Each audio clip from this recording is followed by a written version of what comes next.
Hey everybody, welcome to the Fancy Werewolf Lounge. I've decided to go back into the living room because no matter what I do, my cat's gonna fuck up this recording. Hey everybody, how you doing? This is Josh Pfizer. Hi guys. Liberty Bell. Hi guys. Jesus Christ, It's me. It's me again, Liberty Bell. What's up? Hello, me. I'm trying to adjust my lighting in here, but it's a little fucked up. But we'll be all right. Yep. It's natural lighting. It's natural That's all I lighting. got. How you guys doing? Good. Yeah, I'm doing pretty good. Just woke up from a little nap. Yep. A little hungover, but you know, that's life. I was just going back to, I think it wasn't the last recording, but the recording before that, and you were coming off of a pretty massive hangover then too. So it's either me or you. That's the thing. Every other Saturday.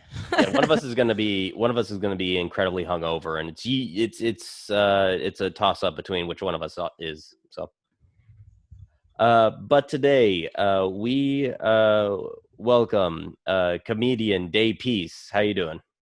What's happening, y'all? Thank you for having me. Last time I think I did a show with you, Liberty. You were sauced up. You were sauced the fuck. That makes sense. Jameson. Jameson. It's Jameson. It was the Waterloo show, right? At Rodney's. Kitchen. You were. Woo! Well, it's BYOB, and Rodney had said something to me before the show that made me all anxious, and then I just hit the bottle a little hard. He had lady trouble that night too. He had 2 dates in at the same time. Classic. And, wait, did he do the whole sitcom thing of inviting 2 women to one event and having to deal with both of them?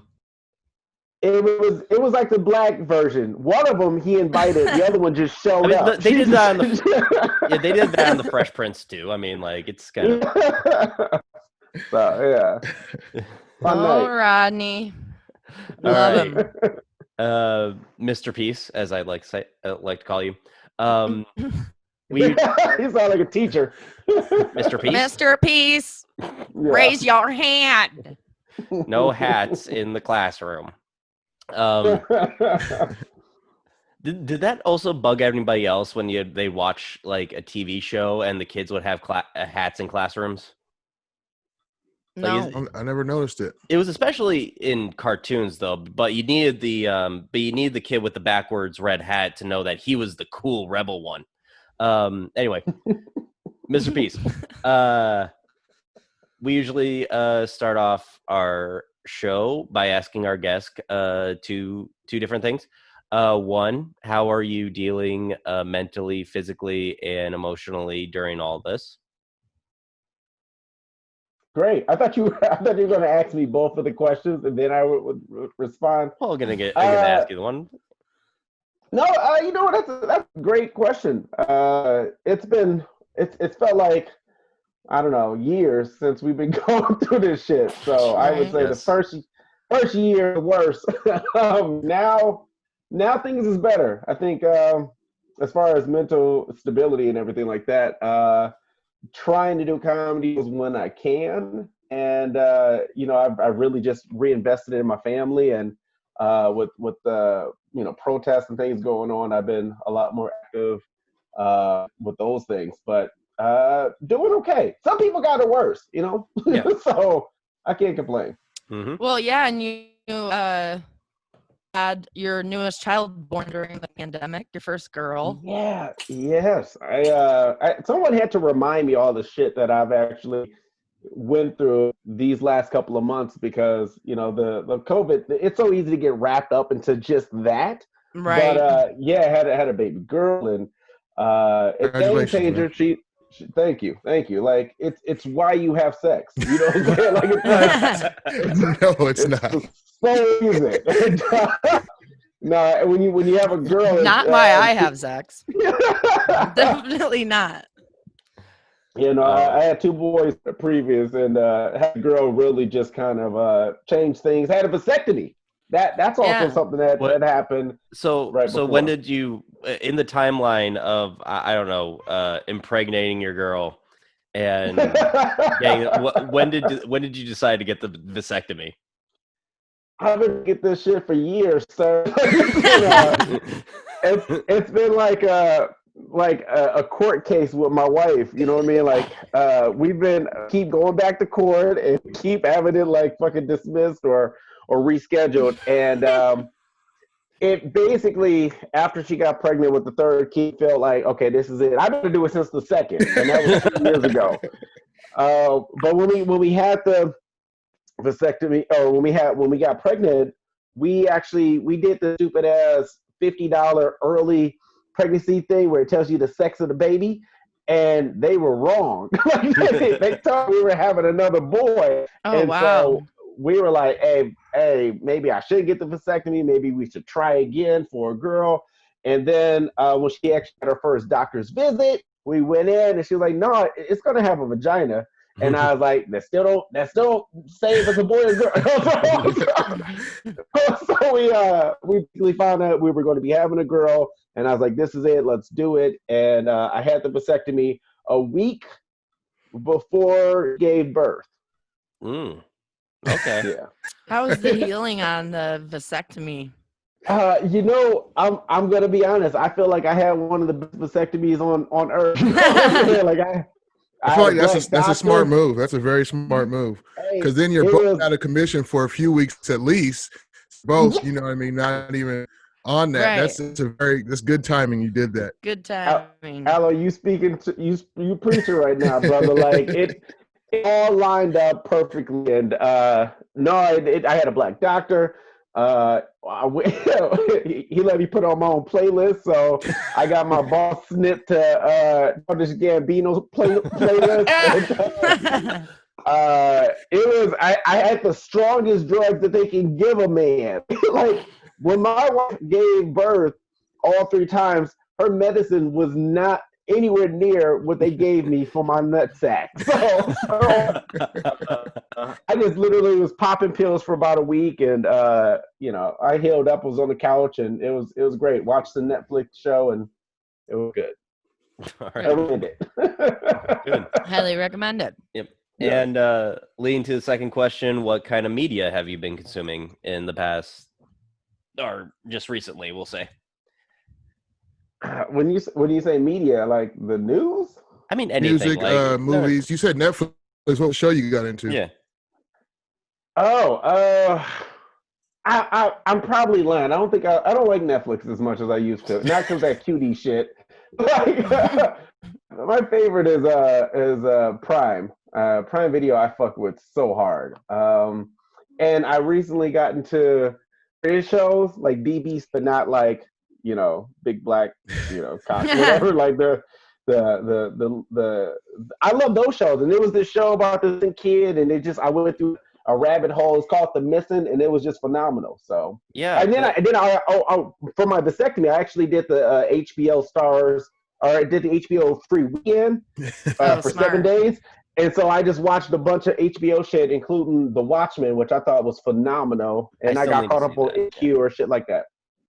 Yeah. Nice. Oh, please watch it. It's phenomenal. Yeah, I've been going through some because I got the HBO subscription, and Oh, you got money like that? Okay. I just don't have. No, he just doesn't have 3 kids. Yeah, I have a cat.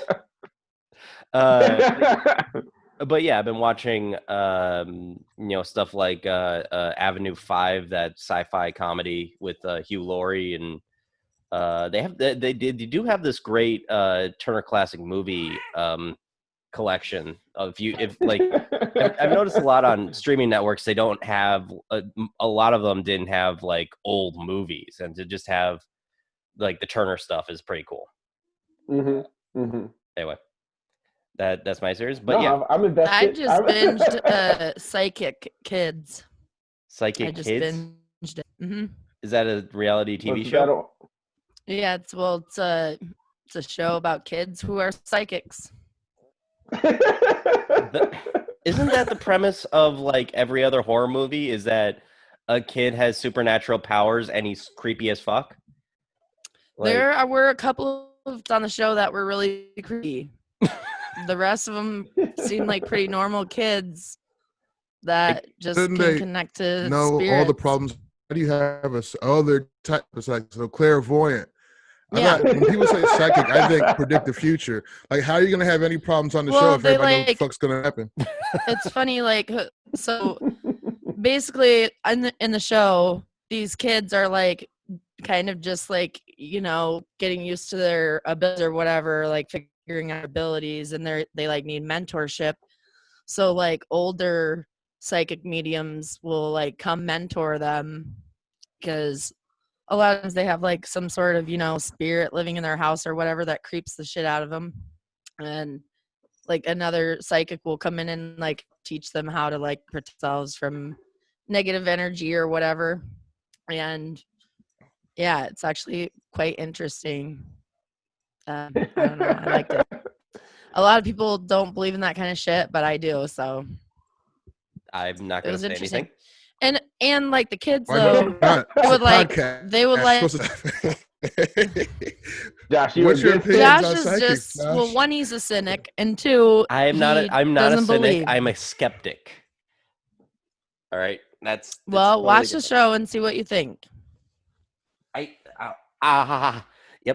Sorry, she was It's on biting me. Hulu. Okay. But I gotta watch Watchmen. So, Yes. who watches Watchmen? Watchmen When first. Watchmen is I'm gonna watch Watchmen.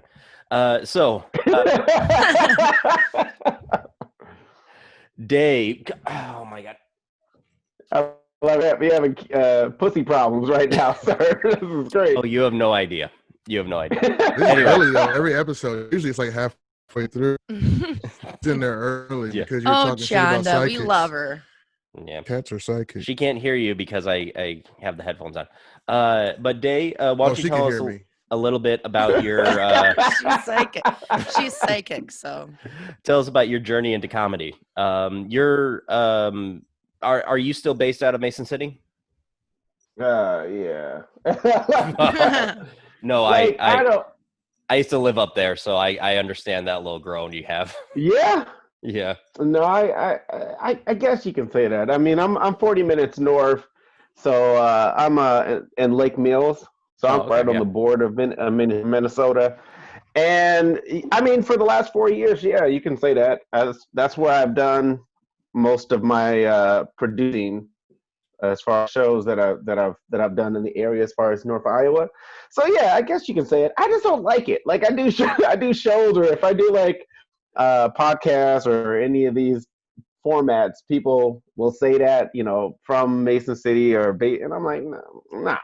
Right. I'm originally from Detroit. I just prefer that. Like I just accept it, man. You gotta accept it, man. You're a Mason City dude now. You might as well just accept, come to terms. No, I'm not selling meth or moving. I'm not gonna do it.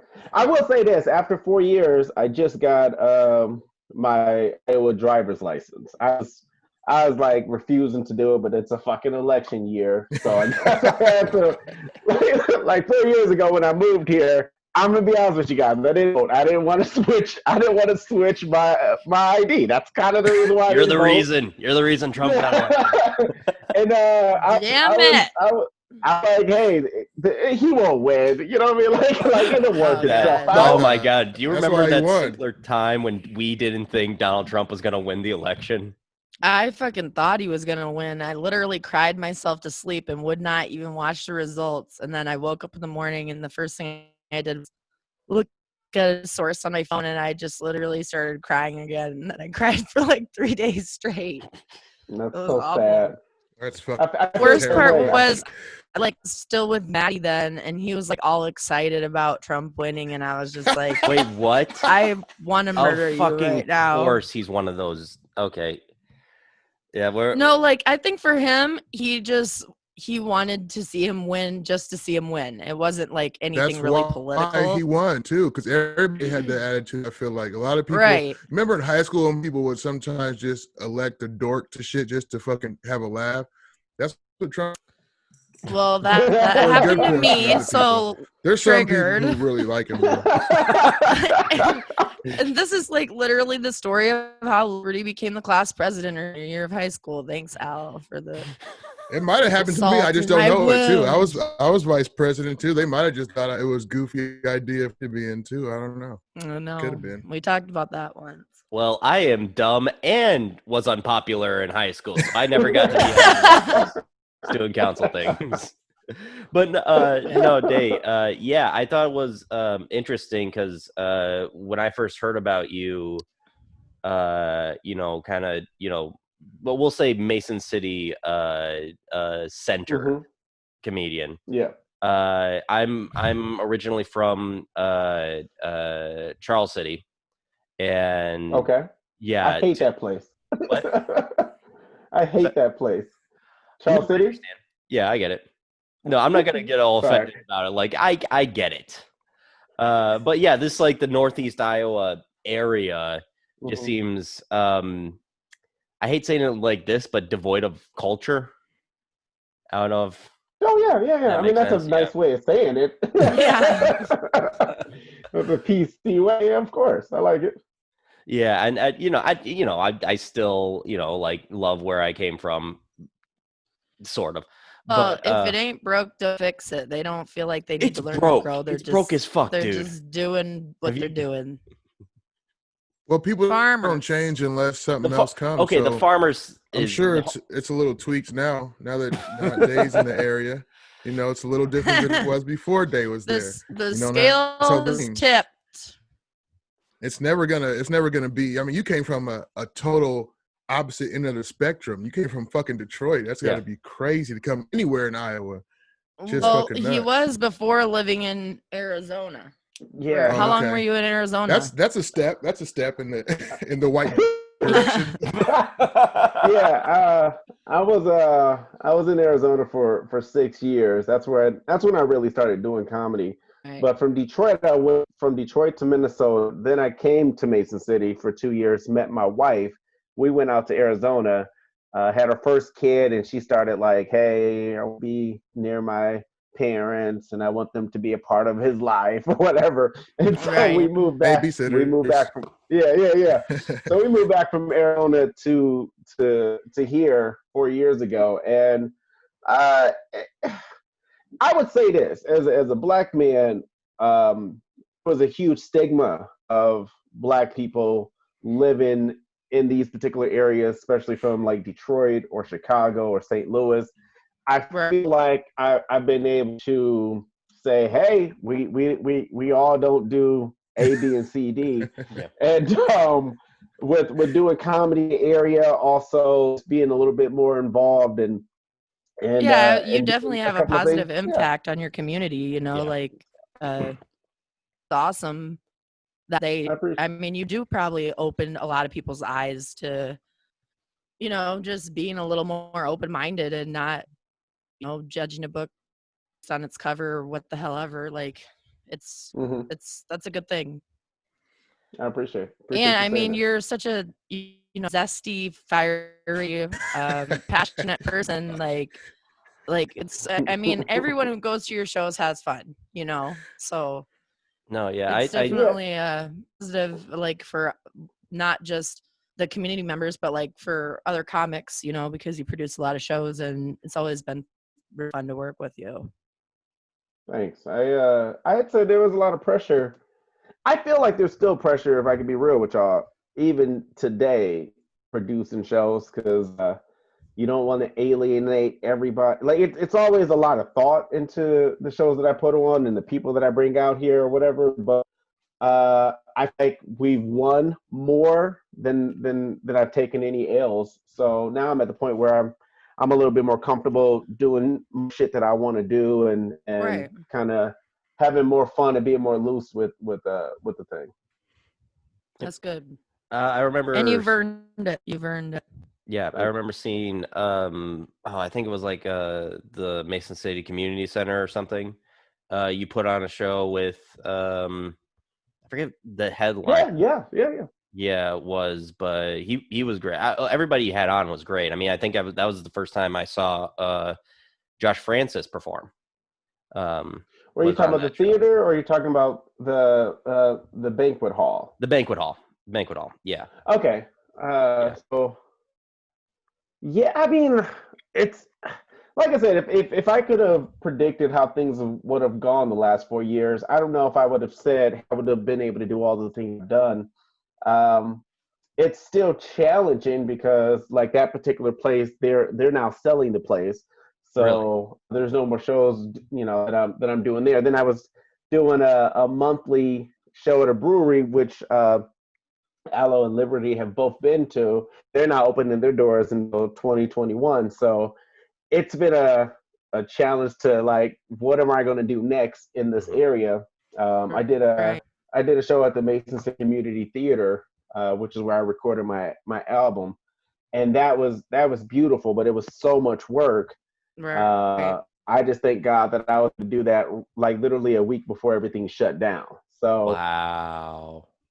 At this point, I'm just, I'm trying to figure out what's next and what I can really do around the area that is also feasible but safe and, makes sense for me in my career. Well, because now, like, if you were doing another show in that theater, you would be able to have somebody like every fourth chair or something like that. So I'm sure it like is pricey to rent that place. So yeah, it was pricey, and I mean, you have to sell the tickets, but if you can only sell 1 out of 4 tickets, you would never be able to recoup. You charge $80 a show. Right, and that's another place that's not opening their doors until next year. So it's a lot of challenges. But I think as a comedian or an artist or performer, especially during this time, it just challenges you to figure out other ways to do your craft. So we'll talking about it. Your album is called Peace of Mind, right? Yes. And where can people find that on iTunes and SoundCloud, or where's that? I did the whole independent shit, which I recommend, but it's again a lot of work. I feel like one of those comedians that have definitely taken the harder road when I didn't necessarily need to, but I've learned so much because sometimes asking people, especially the wrong types of people, really hurt your growth. So to answer your question, it's exclusively through a company called Bandcamp, and that's where I put all of my merchandise now. I took them off my website, put them all there, and that's where you get like the T-shirt, DVD, the digital album plus streaming, that whole thing.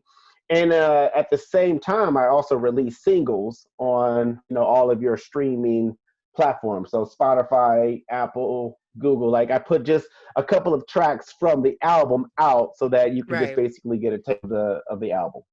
Do you find that Bandcamp is a good platform for comedians? Because it's traditionally a platform for musicians.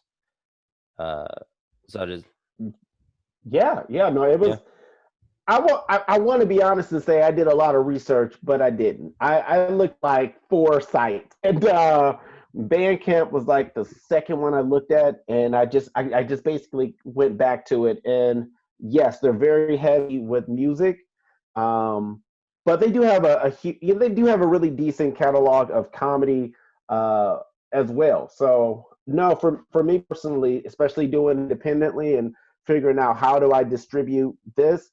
It was really one of the best decisions I made with the whole album. I feel like it would make sense then to musicians to be able to handle comedians better because it's just one person. You know what I mean? When you're dealing with a band, you got to deal with different, all the instruments they have and everybody involved in the band. So one person shouldn't be a problem for someone who's used to dealing with 5, 6 people. Right. No, I recommend it definitely. Yeah, awesome. You guys have Andy Hartley on Snapchat? Do you guys have Andy Hartley on Snapchat? Nope. So I only use Snapchat for one thing. Andy's been like working out like a maniac through this whole pandemic, and he's like pretty jacked right now. But he just I have to make fun of him a little bit. He just snapped me back because I had to snap him and say, nice flip-flops is like doing squats in flip-flops. And he just said thanks. Anyways, I thought it was funny. I thought you weren't supposed to work out in flip-flops. That's my point. But that's the best part of this podcast episode. That was great. Absolutely. Let's take this whole thing to a screeching halt and just go through Andy Hartley's Snapchat. Let's name the episode Andy Hartley's Flip Flops. Let's just call it that. Oh, well, we'll do that when he comes on the subtitle. Who the fuck is Andy Hartley? Because I don't know if I know who that is. No disrespect to Andy Hartley, but I'm trying to think. Am I supposed to know this person? I'm not sure. Have I met Andy? Yeah, I'm assuming he's a comedian, to have met right? Andy. Yeah. You met Andy I'm terrible a couple times at the Octopus. If you haven't met Andy, no disrespect his bumper Andy. stickers everywhere. Yeah. That guy's the king of merch. Okay.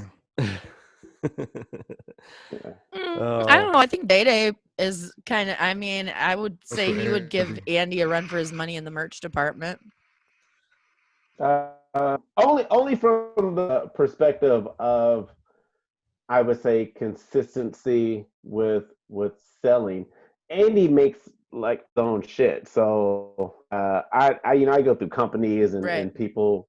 So from that aspect, I think he's killing the game. His face is on all of shit. You know what I'm saying? His face is literally on his own vehicle.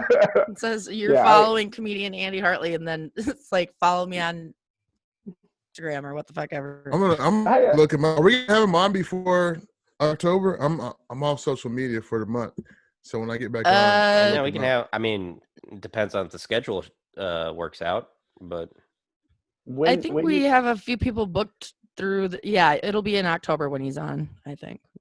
When you have him on, please talk about my flip flops. I'm going to. I'm gonna be like, hey guys, I just went to Dave's Instagram, and this is what he's doing. No, and that's all we talk about is flip flops. The callback. Come on. Who works out in flip flops? You guys, you didn't even get a chuckle out of that. And Fuck off. Like, some people do. I've seen. I feel like that's dangerous as hell. What if you drop like you're doing like 250 pound squat and you drop that fucking shit on your foot? I mean, if you have regular workout shoes, it's not gonna matter that much. It would still be better than. Maybe a little bit. I can't imagine. You're not really moving around. Sorry for derailing the podcast over. It's Andy's okay. No, it's okay. My bad. Sometimes the train wreck is the best thing to watch. What? Train stop. Got out at devastation. Yeah, but just and other this thing, is my last episode. No, I fucking quit. See, this is nervous laughter because I know that this podcast would not work without Liberty. But yeah, because my dad would stop listening. Yeah. That's true. And the members of my bingo club. And the members of your bingo club. Yeah, Mandy wanted me to mention, she's like, Liberty, I'm under 50. So you can't say that about the bingo club. I'm like, okay, I'm sorry. My apologies. Mandy. We love her. We love them all. Al also, like, we already talked about this, but Al is in the bingo club too nowadays, just so you know. Yeah, I fucks with bingo. I drove past the place. I thought about going inside too. I was like, no, I'm not ready for that real life bingo action. You can't compete. You can't compete. I love real life bingo. Weird in there, little town bingo. You can play bingo in the Legion halls. Yeah, just don't go alone, Aloe. Safety in numbers. I need a white with me. We can go together. All right. And then, they'll say stereotypical things about us too. Yeah, I was gonna say, don't take Liberty. You gotta take someone safe. You know what I'm saying? Like you gotta, someone, one of theirs. Someone who won't get blackout drunk at bingo.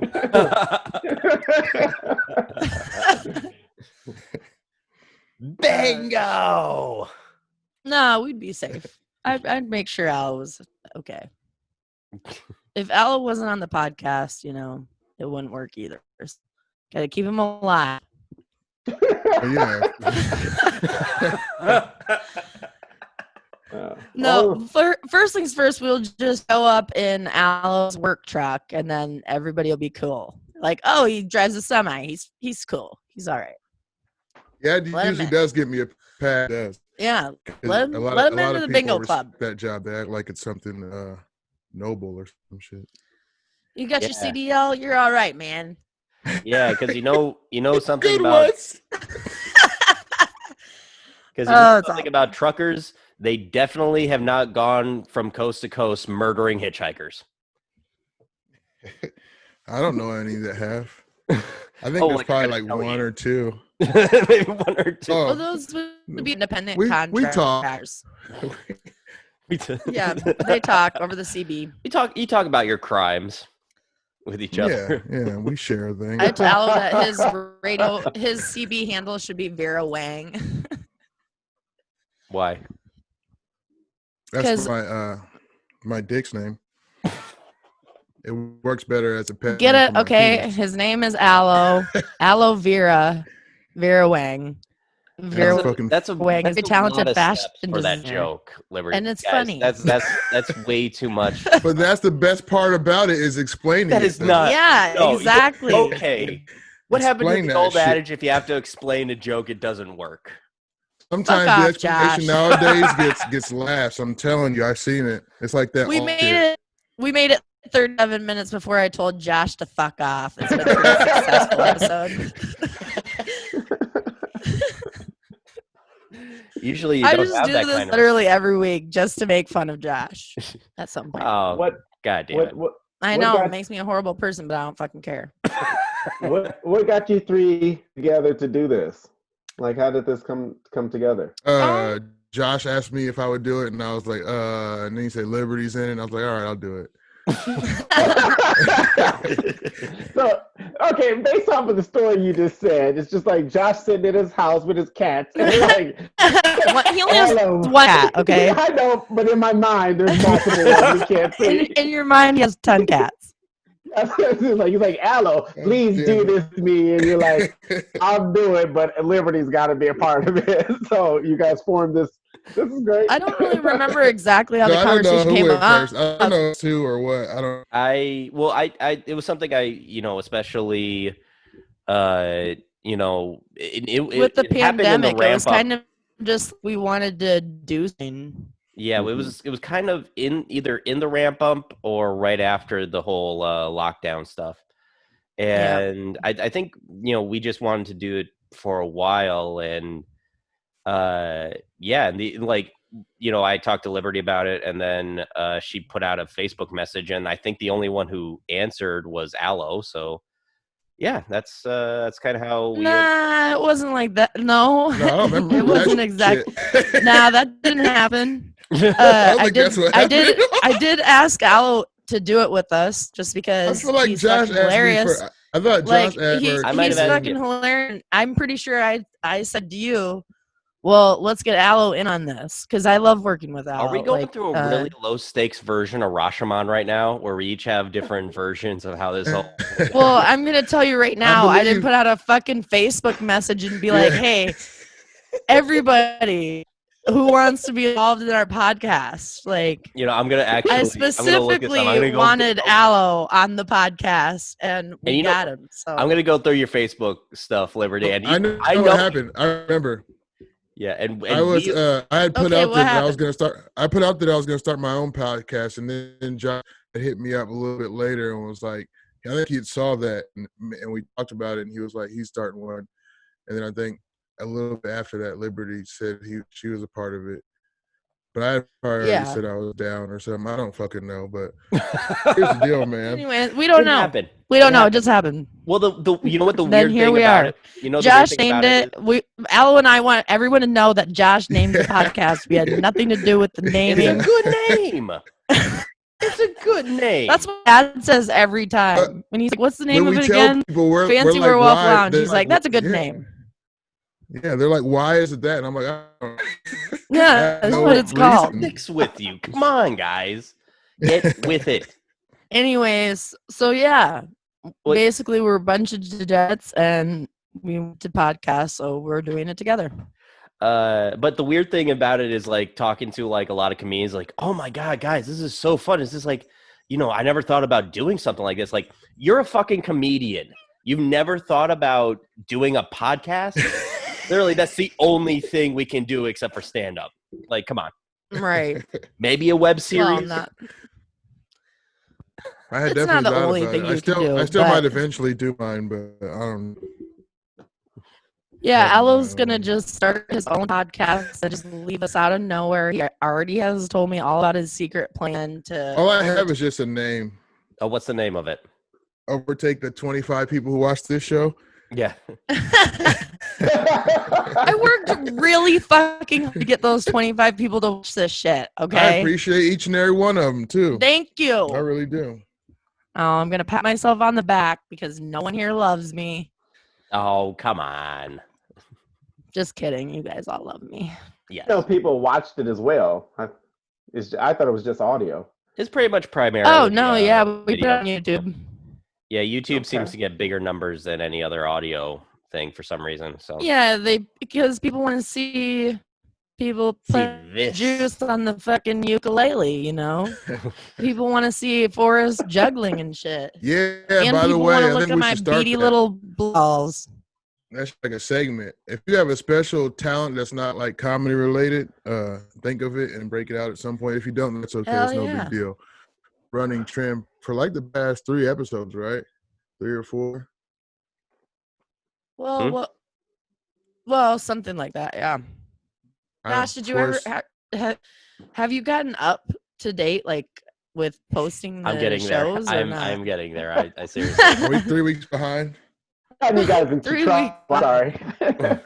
Oh no. You that's derailed all it. good. We're off the rails again. It should be off the rails. Bro, we're have you ever talking seen about, we're talking about YKWd? official business Yeah. here. No, we usually Yeah. say like For 30 seconds after the Yeah. podcast. they're just like, hey, ends, Liberty, we do you switch kind of go on business and and drink then in your we're just like, backyard? Okay. Yep. All right. Yep. Yep. All right. We'll be Come there on over there in 5 minutes. That's usually how the conversation goes. No, I think podcasts. I mean, for the last 5-7 years, it's been a huge outlet for I would say, comedians, and yeah, I would say longer than that. Maybe just by a little bit. I would say like maybe 15 years. Well, the I don't know. big one started 10 years ago. I know Joe Rogan just celebrated his 10 year a little bit earlier this year, I think, or it might have been last year. I don't fucking know. But same with Adam Carolla, and those are like the two ones who are like fun Right. people who are doing podcasts. Other than that, it was just like news people and shit like that. yeah, but we weren't doing it. I remember the Right. podcast I had ever done was probably almost 10 years ago. It was probably like 9 or so, and I was like early 20s, and I was doing college comics, like like I always got grouped into like the younger comics, and we did it for almost a year, and nobody else doing it. Like the whole idea and concept of just talking to one another was lost people, because like certain guests we would have on, they would just be on to try to do their bits and tell jokes, and we're like, no, that's not what this is. Right. Isn't that kind of a holdover from like radio promotions and stuff like that? Like if you listen to a comedian doing like on the radio, it's just like, oh, they're just doing bits from their act as like a preview. It's not like But yeah, that's what radio is for. Like that, those platforms are for all that. When we're just talking about really just going deeper with comedians or artists or whomever, like this whole concept was like scarce. So to me, what I've seen when I was out in Arizona and California, I felt like 7 years ago is when they're like the locals maybe really started like, hey, we want to do it too, and we want to. For me, that's when I really start seeing everybody and their mama doing it. And obviously with this whole pandemic, everybody's like, hey, we need some type of. Well, yeah. I mean, it's basically just a method or a venue to produce something right now, you Right. know, where instead of just doing like Zoom shows or what the fuck ever, you know, some come doing live shows. I'm not doing any live shows, but it's just something to do. I look forward to it every week. It's like, okay, well, so we're gonna do something, even if it's, you know, irrelevant as it is. It seems sometimes. Wow, because, Liberty. you know, Wow. we don't have massive viewers. This is why we only got like a dozen or so views on these videos. Is because this is the energy you're putting out. As insignificant as it may. Okay, all right. I said may seem. Okay. Goodbye. It won't be missed. No, I'm just kidding. That's funny. He really closed the door. Go ahead. I think everybody's got to, like I said earlier, you got to figure out some type of way to produce some new content and put it out. And I think podcast is a great idea right now. I started a podcast, which is really a podcast, which I've done really just to vent and like air out. And I started that in January, and I've been able to like just use that as something to share with people. So congrats to you guys. That was really the point of why I have to even ask. Right? I'm going to say congrats for you guys coming together. And you might have ended this entire thing. You may have put a riff between us. Oh my God. Get real. Oh man, that's the beautiful part about them though. That's why they're so successful. That's why shit's like Rogan's podcast is so successful. Robert Kelly, I don't know if you know who he is. He has a podcast, YKWd. Isn't he in jail right now? Hanging out. Hell no. Robert Kelly? Yeah, no, he's bitch. That's actually something I want to talk about eventually, but yeah. It took me a second. But that's the thing though. When it's comedians just hanging out, that's like the most entertaining thing. If you ever just listen to even more so when it's like professional seasoned comedians, that's some of the fun, most interesting shit to when it's fun to be a part. If you like being around people, I think this is a good thing. I want to do it live though. I think that's the best way to do it. If we can do it we're in a room together, that would be so dope at some point. But once things like get cool again, like that'd be cool to like do a live show. But I got one more question. Can I throw it in there? What has been you guys' favorite episode? Because I caught a snippet of something, but I think that's a great way to start. It's like, hey, this is one of my favorite episodes. Check it out. What's one of you guys' individually favorite episodes? So one time I can kind of through and check it out. Or anybody, new viewer, you know, or old viewer. Oh, I don't know, man. We've had some funny guests. The guy, I'm terrible with names. The guy who was a professor at UNI, he was great. Doug Shaw. Alex was great. I mean, there's been a lot of funny people. Fucking Josh Francis is a fucking nutball. You think he gets on is gonna be? You already know. Fun you know. Episode. That shit was fun for me to was me. probably That was with Josh. One. Yeah, because he's a fucking he's out and he made he fucking he's wild. He's so young too, and it brings that energy. That's why. Yeah, that's my dude. I will say he's just like me and you're like we work with him all the time. You know, we were gonna do one together. This originally, little group thing. You know, it's a little group vibe. So that was pretty fun. Probably my second favorite one was maybe the first Alvin Irby episode. That was pretty fun. Yeah, that dude's fun. Yeah. I like Alvin. I'll say like the one we got the most views for on YouTube is also one I go back to a bit is James Fisher Jr. He was really fun to talk James to. was fun to have on too. I also say Matt Lamb. Matt Lamb because we got to talk about horror movies for a little bit, which I hardly ever get to do with you comedians. Honestly, like there hasn't been one episode that I was like, well, that wasn't fun or whatever. You know, we had Megan Roth. That was a fun episode too. And everybody's been fun. We had fucking Dante Powell on for like our second episode. I don't think we were really quite ready to have him on. But he was on. You know, we've had really fun guests come on and we're grateful. Really grateful. I think we're actually finally finding our like stride in what we're doing and all that. So I think that's pretty great too. And hopefully it's just anything. first start, it's like, you know, you got your training wheels on. You're like, yeah, you have to wear a helmet. You're not quite sure if you're going to crash or not. You know, now we're kind of just enjoying it more, I think. Yeah. In general. But yeah. But Day, let's get back to you. Let's talk about you a little bit. Of course. So what would you say? I'm always interested, like comedy influences. What would you say was influences on you comedically? I think Richard Pryor is the GOAT. But go ahead. I was gonna say I just bought a Richard Pryor album the other day at the record store. Nice. You know which one? I do. It has a word in it that I'm not allowed to say. Oh, okay. It's that one. I bet. So I can't say it. You know what? I'll grab it. I'll grab it right now. That's a great one. That's a great one. I can't say it, but I can hold it up.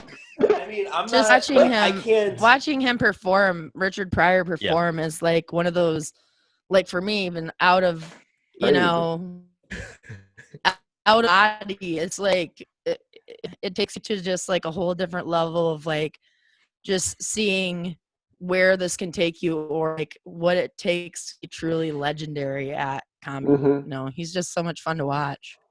Yeah, I think to me, for comedy in its traditional form of tragedy, Richard Pryor just embodies that. Mm-hmm. Like he really, to me, gave his life to comedy. Like he went through a lot of shit, and like sometimes to be that great or to be that, you have to sacrifice and be willing to be completely naked and expose your entire self and your life and people around you. And he's just, I think he's the GOAT. For me, the person who made me want to, like, I want to do comedy was Martin Lawrence. And after Martin, it was really just kind of going through the rabbit hole of who inspired him, like Eddie Murphy. And then obviously, I think the funny man on earth right now, Dave Chappelle. And I think those four, along with a array of people, have really just said you can make this, you can do this for a living. So those names I always end up mentioning when I answer a question like that. Nice. And I do want to add real quick. So the Criterion channel, which is the Criterion collection streaming service, does this double feature thing every week where they pair up two movies. And I believe it's this week they're doing Lenny, the movie about Lenny Bruce, and JoJo Dancer, This Is Your Life, the Richard Pryor autobiography movie right now. So that's if you're interested in comedy, that's actually one of the like perfect double features about actual comedians. Yeah, isn't Mike Epps doing or somebody's doing a movie now, or they were working on one? I heard about Richard Pryor. From what I heard, Mike Epps has been trying to make a Richard Pryor movie forever. It's one of those projects that you keep hearing about. Okay. Keep hearing about is happening. And it honestly might never happen. Although I do remember hearing, Andre 3000 trying to make his Jimi Hendrix movie for a long time, and he did, and apparently it sucked. So, for real? Yeah, apparently it's bad. They didn't give rights to the music, so that's one of those fucked up things. I heard something about that on the podcast. Yeah, that's crazy. Yeah, and it sounds like that's going to happen to the David Bowie movie that they're trying to make too. So, anyway, yeah. Oh, go ahead. Oh no, you go ahead, Dave. Oh no, I was just gonna say, as far as Hollywood, I think that's definitely their big focus. What do they call biopics? Where they basically biopics. Biopics. And Mike Epps was asked to do it, and I believe it just got put on hold. I don't know if there's much update about it, but I think Epps is like he's a great pick for it, and we'll see what comes out. Well, I think I like hear like every once in a while a different black comedian is attached. I want to say like at one point Damian Wayans was trying to get one made. Marlon. Okay, Marlon.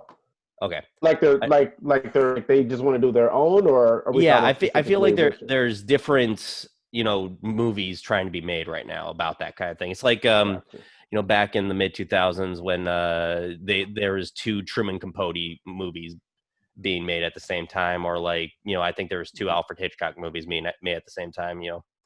For real? That's crazy. Yeah. That happens quite a bit, actually. Yeah.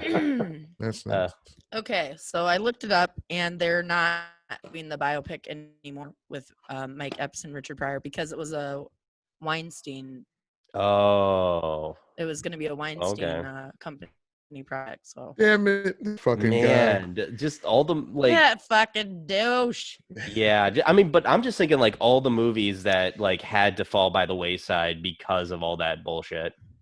But fuck that. He's a piece of shit, and no one should support him. So, well, I mean, like, no one should. Sorry, no, I'm someone not. else pick it up. I mean, Mike Epps is down. Let's make this shit happen. That's not how it happens, though. Like a lot of times, legally, if someone has the rights to it, because that is true. Yeah. They buy the option have the and they rights not give it up. Telling a story about Richard Pryor's life. You can. They can. You can do that. Yeah, that's exactly. I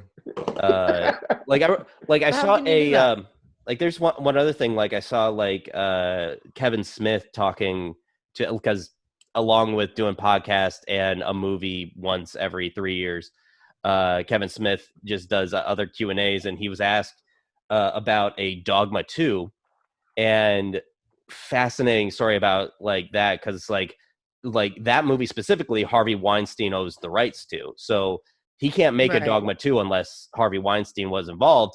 And one day out of the blue, he gets a call from Harvey and just like, hey, Kev, I was thinking like, let's do Dogma 2. I was like, oh, wow, yeah, let's do Dogma 2. Then the next day is when all the shit dropped. And apparently like it was this like Harvey Weinstein trying to figure out like who's still in his corner and all that. So it's Dogma 2.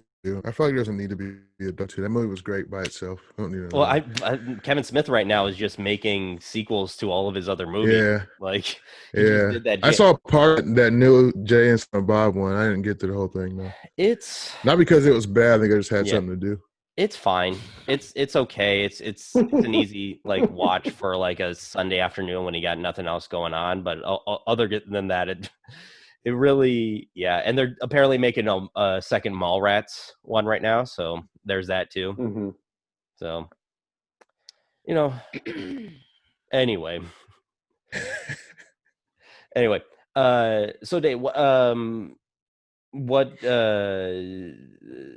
else is there to say?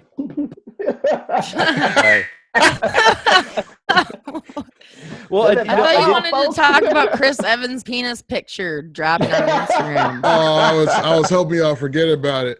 There she goes, dick. If there's a dick involved, I'm not gonna forget about it. We all know that. Dick, let's talk about it. I'm like the only Liberty's favorite subject who likes to talk about dick. I will talk about the rest of us are sick of it, but I'm like, let's talk about Chris dick pic. Yeah, apparently he accidentally sent out a picture of his penis on Insta. Yeah, I guess it was on Instagram. I don't know. You're the one who wanted to talk about it, John. That was just a suggestion that we could talk about.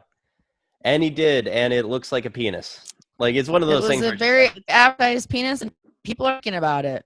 Yep. Was he hard, or was it just a semi-chub? I have no idea. I did not see the I have heard descriptions that it looks like the kind you send to your doctor over teleconference. Like, it's just like just kind of there. It was really there was like some green slime coming out of it, or somebody just like, hey, violation.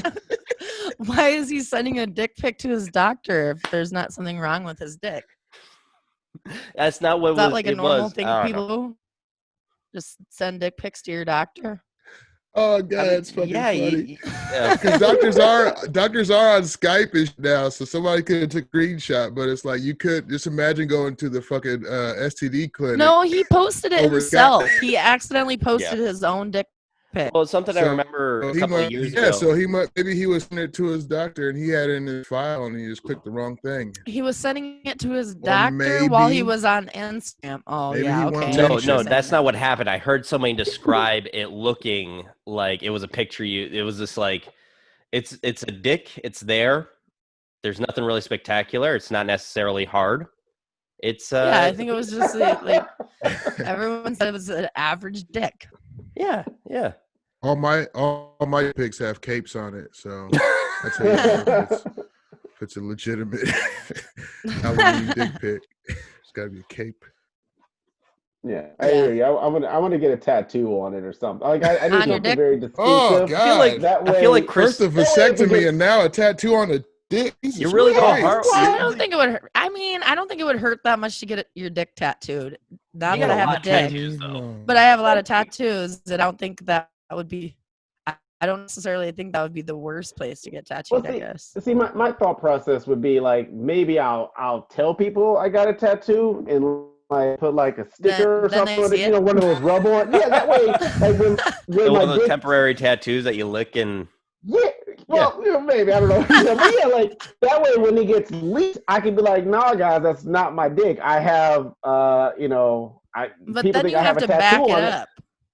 Then you have to back it up. Yeah, like, I didn't this think this out. is dick. Yeah, well, that's not it's my okay dick. to show your dick if it's in the court of law and you're trying to prove that's what I'll do. I'll drop my pants. Why are you putting yourself in that situation? That means something fucked up happened. That means somebody's accusing you of something really fucked up, dude. Yeah, exactly. That's why you whip it out. Yeah, I would, if that were the case, and someone was like, "Liberty, you raped this man," and here's video evidence, I would definitely get pussy out and be like, "No, that wasn't my pussy." See, it can protect you. Or go to jail. Yeah, I'm pulling out my dick. Go to jail for 20 years on a registry. No, I'll pull out my dick. Thank you. Yeah. I had an ex who like threatened to leak some of my nudes or whatever, and I was like, "Go ahead. It's 2019. People was seeing the naked body. Like this might actually it's gonna help your career. Like look what happened with like Kim Kardashian. They released Kim bumped up. Kardashian's sex tape. Next thing you know, she's a fucking multi-millionaire on her own right, and her fucking sister put out a sex tape, and now she's a fucking billionaire. I mean, leak my nudes. There's a sister with one of the sisters. What? Who else got a tape? Yeah, I didn't know another sister. Furiously Googling which one? Yeah, which Kardashian has a tape? nudes. The other sister Kardashian nudes. Is it Chloe? Google it. She's my favorite. Blake's the one. By the way, the old Chloe. I don't like this new Chloe. I don't like that Chloe. What's the do you know the difference between the old Chloe and the new Chloe? The old Chloe shopped at Torrid and Lane Bryant. The new Chloe doesn't. By the way, that show is apparently ending very soon. Like they're going to be on their last season, which is that's cool. Fun. Yeah. All right. No, Kylie Jenner, she had a leaked sex tape. Like I think not quite 2 years ago. Is that the one who was with the rapper? I'm sorry. You're gonna have to be more specific. She was with Tyga. Okay. Yeah. Tyga was with China. Yeah. Don't ask me why I know all this. Kanye's more than a rapper, so I wasn't gonna talk about Kanye. Wow. Still. With those. Rapper, producer, public nuisance. Anyways, icon. Kylie Jenner sex tape leak. 18 months later, she's a fucking billionaire. Period. Okay. I'm not saying that that's the reason she's a billionaire. Just saying there might be a correlation here. I mean, yeah. Didn't hurt. Didn't hurt. Yeah. Oh, by the way, I did want to talk about, because we mentioned Robert Kelly earlier. Did you guys see a few weeks ago the story mentioned R. Kelly. Huh?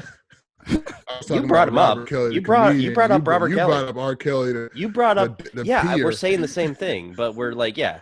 That's a different guy. Totally different guy.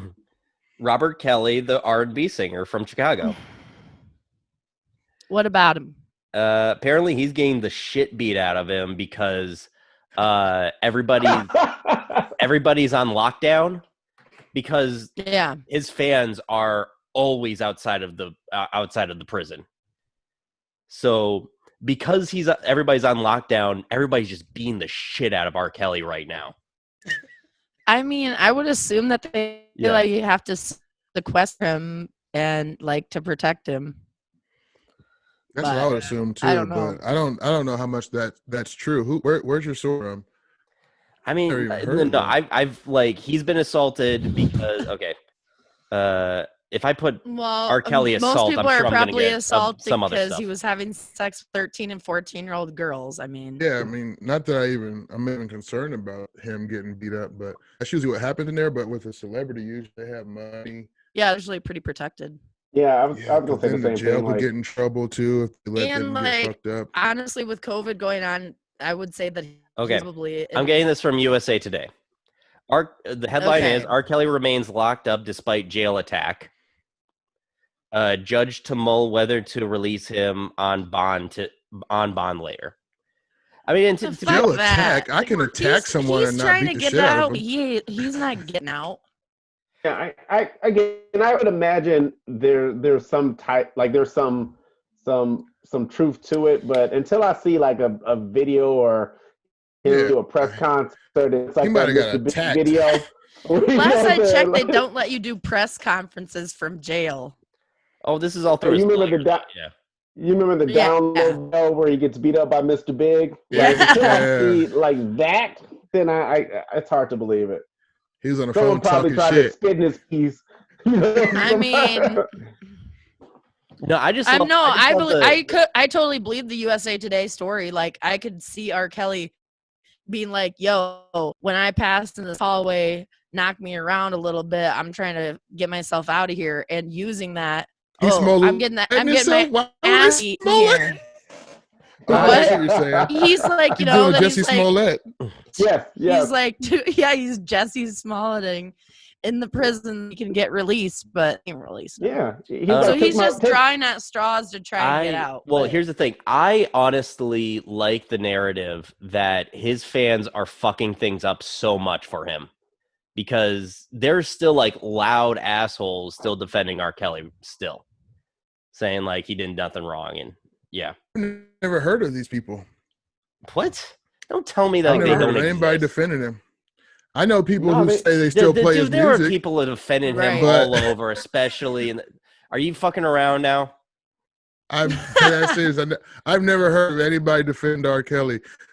Really? No, it's a thing. It's a thing. It's there's R. Kelly apologists. Like, They're like, definitely no, it's fine. less so now. We'll say. I wouldn't even say that. I feel like there's a testament to the mind frames of people. You know, like you have your Trumpers, and you have your people that's like brainwash. Oh, for sure.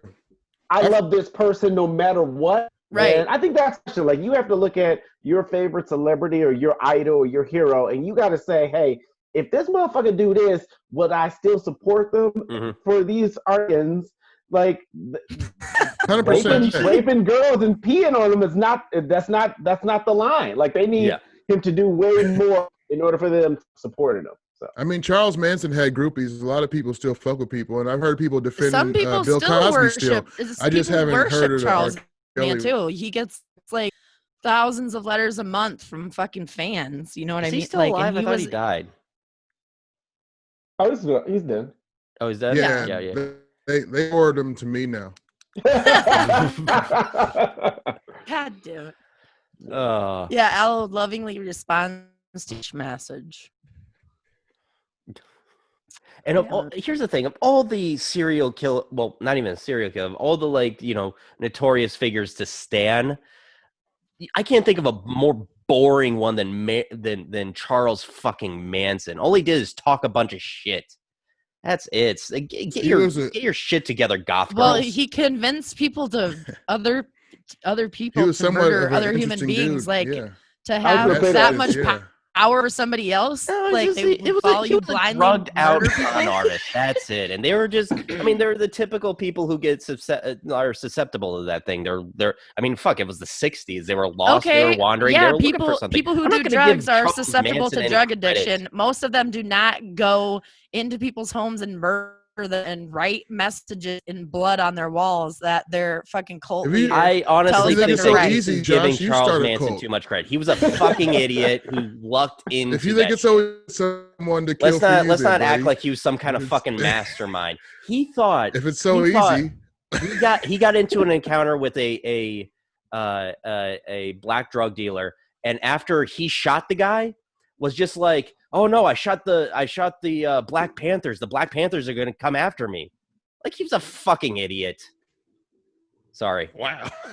I honestly do get a little weird about it because, like, fucking everybody, like, you know, this worship for this fucking moron. Sorry. Nobody is worshiping him. Well, we aren't. I'm with you as far as like he's and all those things, but you gotta give credit where credit is due. Like if all of us started a cult or whatever, we became serial killers.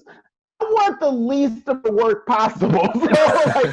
Like he literally didn't. This is true. Yeah, he manipulated people's minds to the point where they were just like, "Oh yeah, this sounds a great idea. Let's go fucking stab Sharon Tate, who's pregnant 150 times, and write Helter Skelter." You should watch. By the way, he got the wrong house. By the way, I'm currently watching that. Does it get better? Yeah, I love it from the get go, but I'm on like episode 4. Okay. Oh, okay, yeah, it gets way better. It's called Mind Hunters. Oh yeah, It's Mind about, Hunters. I like the first season. I haven't caught up. Or it's the beginning of a special division of the FBI, I guess. Yeah. They start, well, it's a fictionalized. Well, they have an take episode on, where they talk to Manson, and it's pretty crazy hearing him talk before he was all the whacked out. Yeah, it's a fictionalized account of them starting the profiling serial killers. Gotcha. Yeah. So it's one of those things where my mom apparently loves criminal. What's the one? Criminal Intent or Criminal, or the one on CBS. Criminal Minds. Yeah, I know. Yeah. So I'm just like, hey, you want to watch the real thing? I mean, you know, Netflix has a show. Oh man, like people are obsessed with that kind of stuff. Like I have a friend who follows like every missing person case. Like, she like does like her own investigation, or she thinks, you know, like, I mean, people are just, I don't know, crime and things like that. Yeah, true crime people is are huge. just fascinated by, you know, like the podcasts that are about crime and stuff too. They're some of the most watched or listened to podcasts. Mm-hmm. Yeah, I mean, they're very polarizing. Yeah, they're very. You take like OJ or Making a Murderer. Like when Making a Murderer came out, that was, and it does fit a narrative. Like, hey, we think he's innocent. He should be out. But the idea and the concept and the evidence, and it's like, hey, I don't have to go to, you know, I don't have to be a judge or a lawyer or a cop, but I get all the information and I get to do what I want with it. Like, it's exciting. I like to be cop. I like to play cop and detective, and you know, it's fun. This guy did it. I don't think he did it. They don't want you to think he did. It's a dope. That's part of the show's appeal and why it was successful. They got people to just get hooked on it. It's one of the like first before Tiger King. You know, that was that shit. Right. They talk about it in this book I'm reading called Irresistible. That's like about addiction and shit like. It's just that was one of the more successful binge shows. Like everybody went crazy for that one at first. I know I was hooked. Yeah. Like season 2, what more it? You know what I'm saying? Right. At this point, I don't even care anymore. Lose interest. Well, I mean, true crime has been a huge thing for a long. I mean, if you look into how we view the police right now. You got to go back to like the 50s and stuff like Dragnet and Naked City, and the fact that the police had such a huge hand in those shows that our current view of police is actually more or less comes from those shows than actual real life. But yeah, I mean, and you know, mainly those shows were popular because it was said to be the true life cases that police have to do, whether that was I mean, not like is, look at like First 48, You know, Cops, the TV show, Well, live that's the kind of shit. People. I mean, The they're number just one show obsessed. is a cop show. It's that fucking, I think it's NCIS. It's fucking hugest show that's ever been made, like, as far as just views. Well, the yeah, original I It's mean, fucking crazy. Law and Order. There's what Yeah. 4 or 5 different branches of that show. Like, I think you know, currently it's just SVU, but they might be trying to do another one sometime. That's going to be the thing with cop shows coming up in this next television series. Is everyone's, I'm sure all like the people who make them are on edge and not really knowing what they should be doing with them at this, particular moment.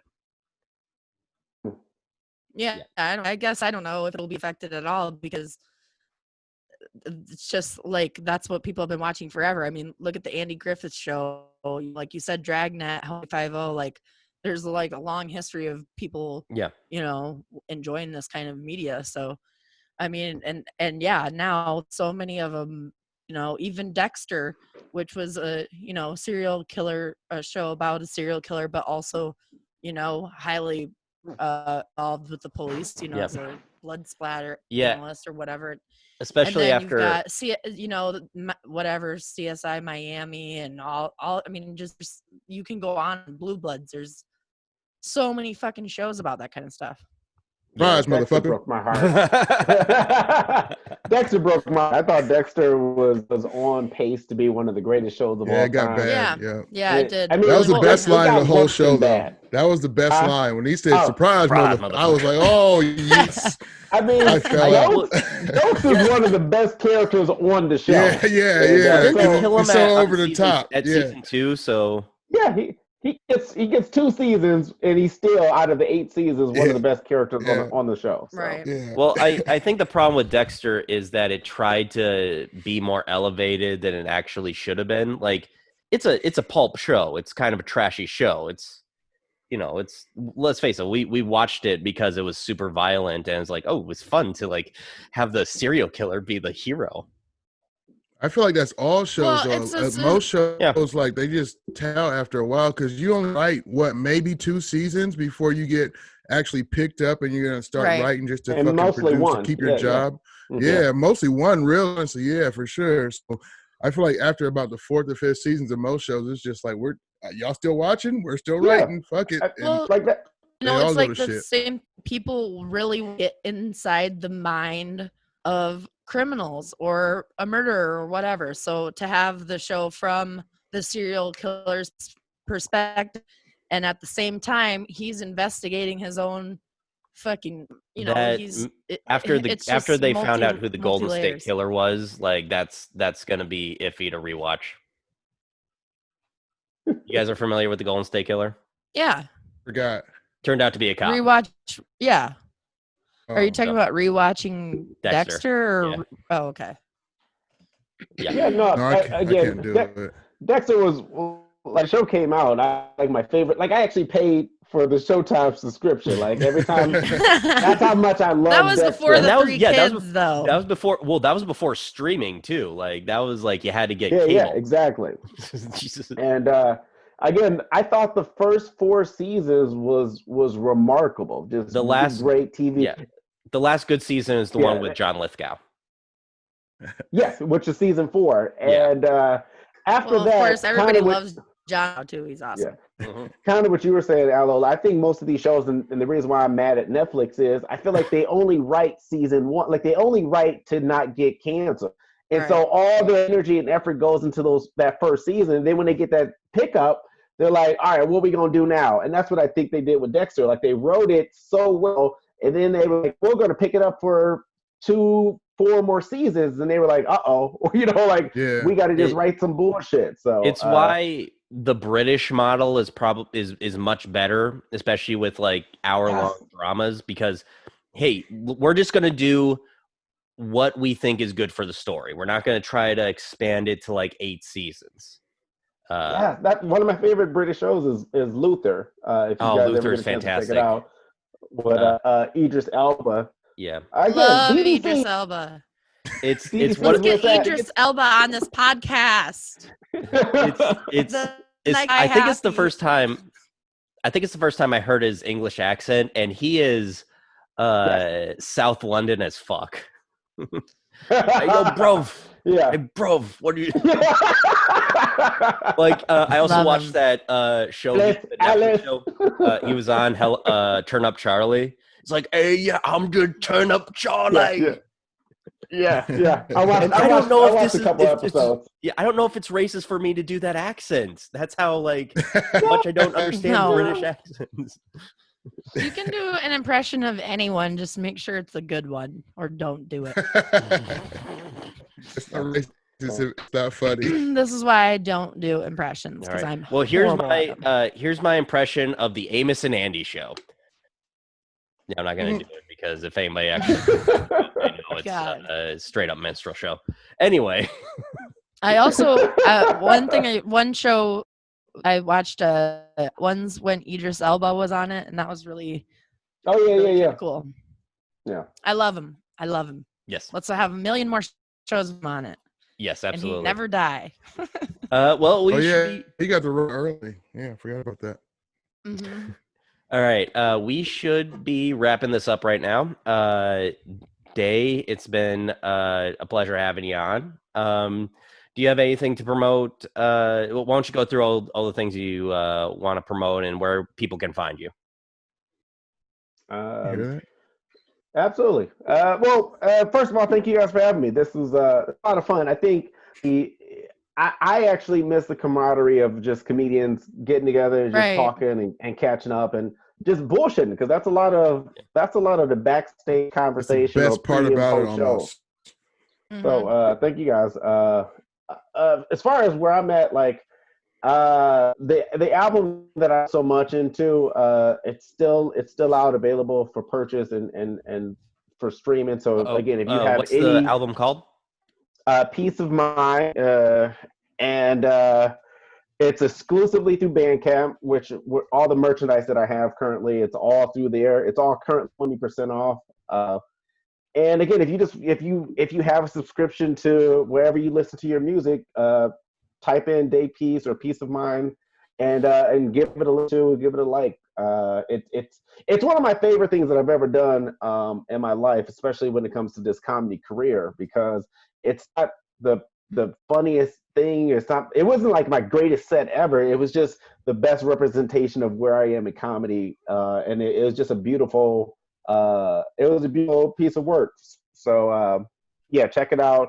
Website is daypeacecomedy.com, and I'm on all the social medias. If you guys do get a chance to check it out, let me know what you think.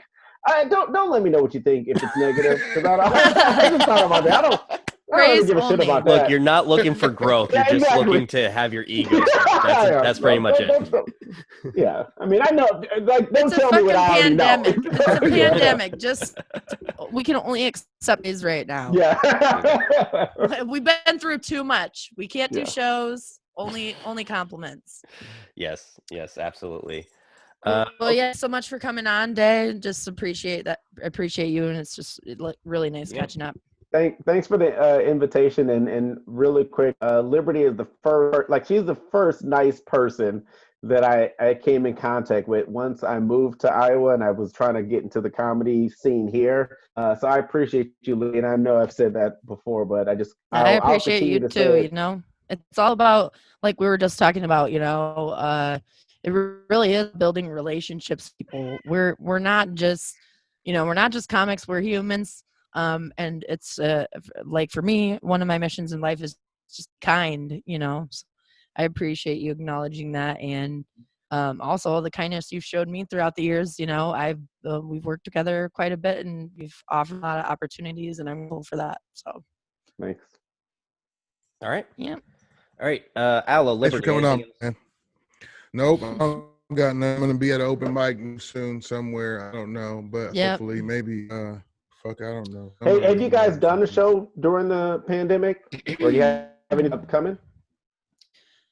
Al's done some. I'm doing my first show like next weekend, I think. Like a backyard party. It's like a Pisces party. Okay. We'll see. It's gonna be a little wild. It's another one of those hip hop shows where they invite comics on. So Mm. it's a a demographic that I do pretty well in. I guess it'll be fun. I like. I'm gonna have some fun. Good luck to you. Have fun. All right. Thanks. All right. Well, great. Day Peace, thank you again for being on. And Appreciate you guys. for the Fancy Werewolf Lounge, I'm Josh Pfizer. Bye, guys. Liberty Bell signing out. Halloween. All right. Here. And you don't have to go home. Peace. You can't stay here. Good night, everybody.